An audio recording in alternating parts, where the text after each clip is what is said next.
Here. Yes. Hi, Mr. Vice President. My name is Will. I'm a junior at the college.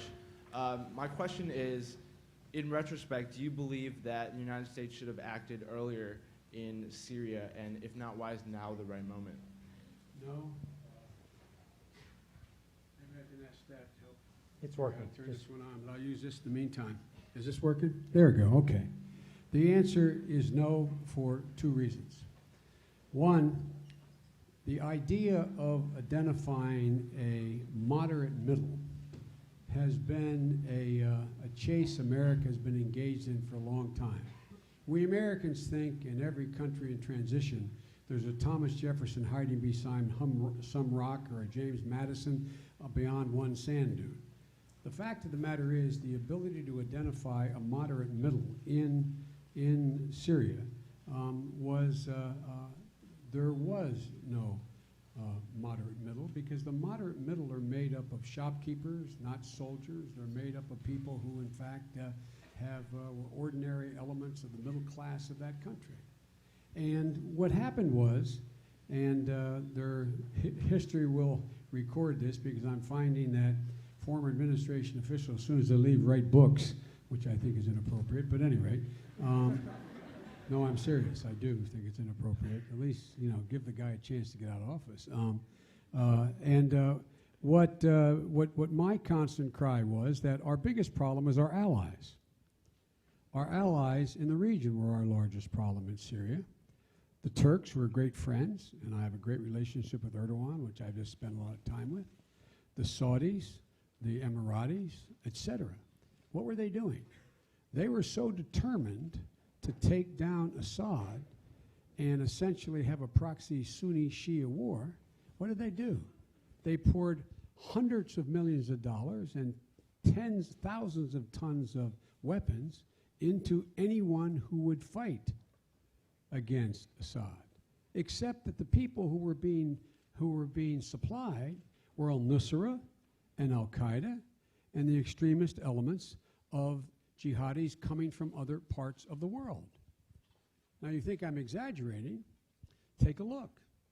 Where did all of this go?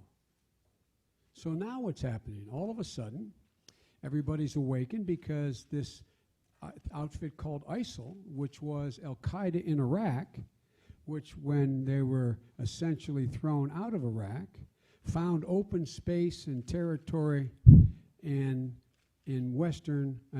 eastern Syria, work with al-Nusra, who we declared a terrorist group early on, and we could not convince our colleagues to stop supplying them. So what happened? Now all of a sudden, I don't want to be too facetious, but they have seen the Lord. Now the president's been able to put together a coalition of our Sunni neighbors, because America can't once again go in to a Muslim nation and be the aggressor. It has to be led by Sunnis to go and attack a Sunni organization.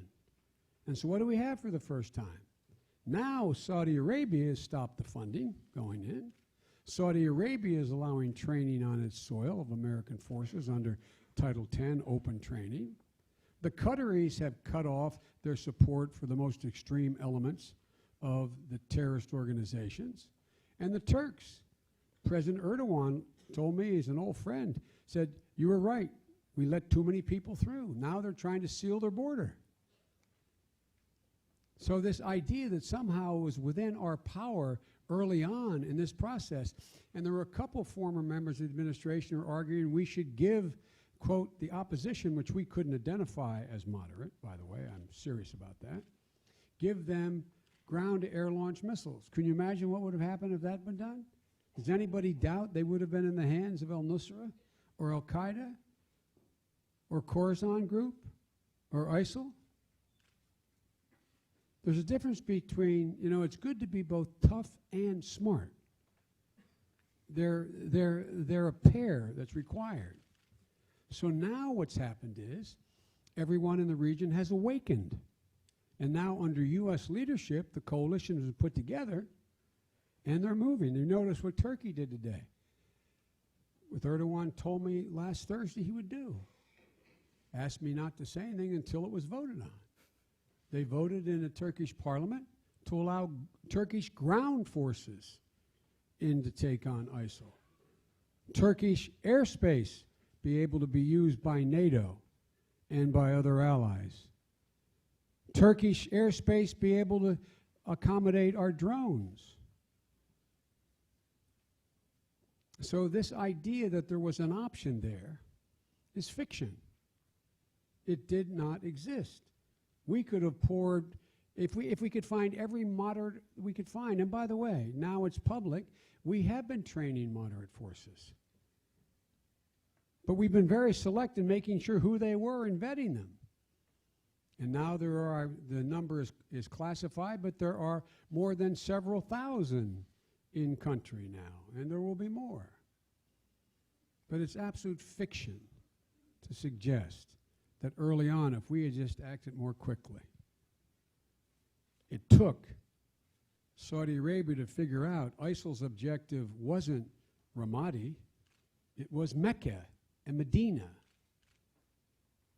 It took a while for the Iranians to realize the existential threat to Iran was a radical Sunni extremist terrorist group.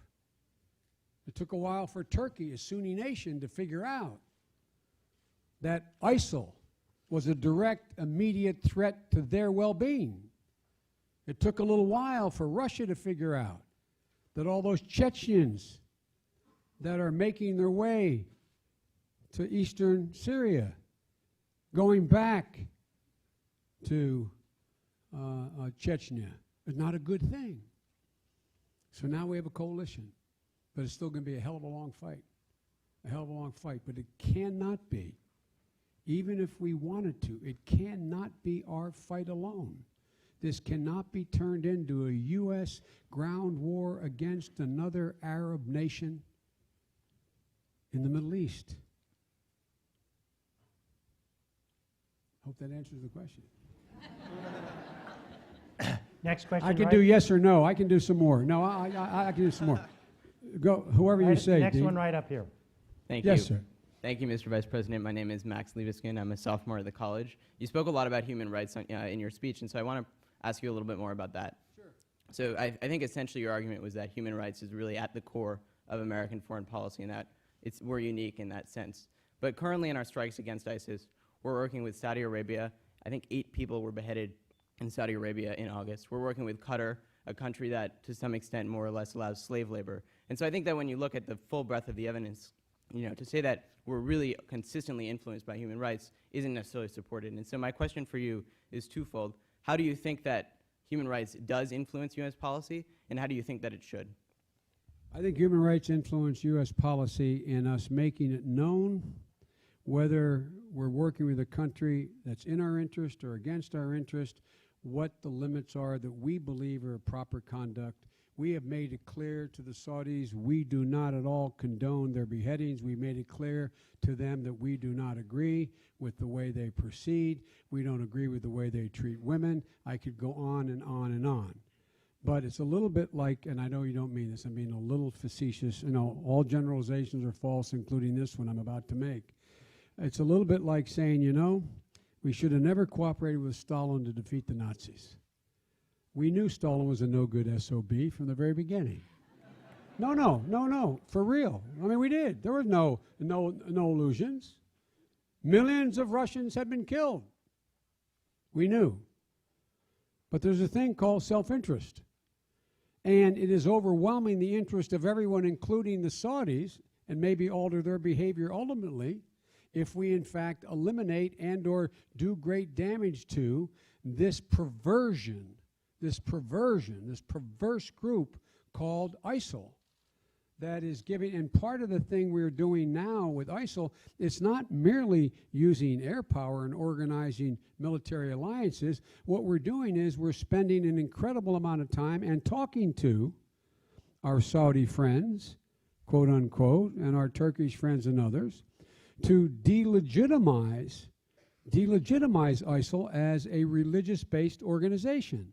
And that's why for the first time there's over 120 imams of major denominations across the world that are condemning ISIL, taking away their legitimacy to respond and act in the region by pointing out that they're perverting Islam. So part of this is to discredit this organization. There's other things we're doing as well. But my generic point is that you are hardly ever in a circumstance where there is something that you choose an ally in an area that shares every one of your values. But that does not mean we remain silent with Saudi Arabia. We have not remained silent with Saudi Arabia. And I certainly haven't remained silent with Saudi Arabia. You were very polite introducing me, but sometimes I say controversial things. I think Frank may admit to this. I don't think anyone ever doubt I mean what I say. The problem is I sometimes say all that I mean. And I got to make sure not to do that right now. Anyway, it's a good question, kiddo, and it's legitimate. It's legitimate. But I would argue it's not inconsistent to look out for your self-interest while as long as you at the same time are making clear to the ally at the moment that you, in fact, do not agree with what we perceive to be their violation of human rights. Next question right up here.